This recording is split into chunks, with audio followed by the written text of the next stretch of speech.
চলে আসছি আপনাদের সাথে সুন্দর একটা রেসিপি শেয়ার করার জন্য। হ্যালো এভরিওয়ান, আসসালামু আলাইকুম। কেমন আছেন আপনারা সবাই? তো আজকে একটু মলা মাছের চচ্চড়ি করব। এই চচ্চড়িটা খেতে অসম্ভব মজা। তো আমি যেভাবে রান্না করি ওইটাই আপনাদের সাথে শেয়ার করব। এই চচ্চড়িটা আমার বাসার সবাই অনেক বেশি পছন্দ করে। তো আমি আজকে মলা মাছের চচ্চড়িটা বেগুন, আলু, টমেটো দিয়ে করব। অনেকেই আছে এই চচ্চড়িটা শুধু আলু দিয়ে করে।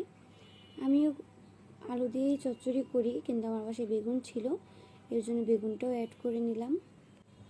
তো আমি বেগুন আর আলু সাইজ করে কেটে নিয়েছি, একই সাইজে কেটেছি। মাছগুলো আমি সুন্দর করে কেটে ধুয়ে নিয়েছি। যা যা লাগবে সব উপকরণগুলাই আমি কেটে নিয়েছি। এই চচ্চড়িটা খেতে অসম্ভব মজা হয়, বাসায় অন্তত একবার ট্রাই করে দেখবেন।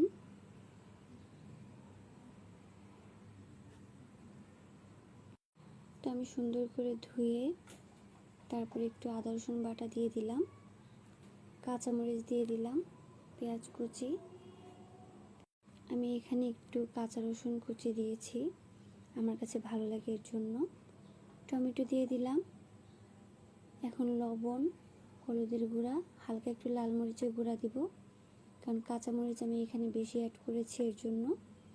একটু ধনিয়ার গুঁড়া। এখন তেল দিয়ে সুন্দর করে হাত দিয়ে মেখে নিব।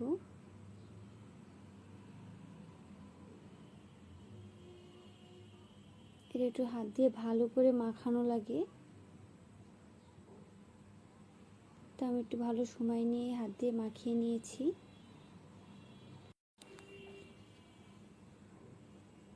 আমার মাখানো শেষ। এখন আমি মাছগুলা দিয়ে আলতো হাতে ভালো করে মাখিয়ে নিব।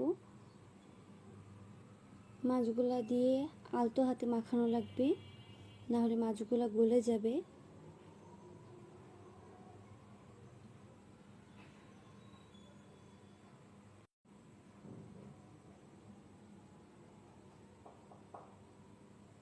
আমি এই চচ্চড়িতে খুবই অল্প পানি অ্যাড করি, বেশি একটা পানি আমি কখনোই দিই না।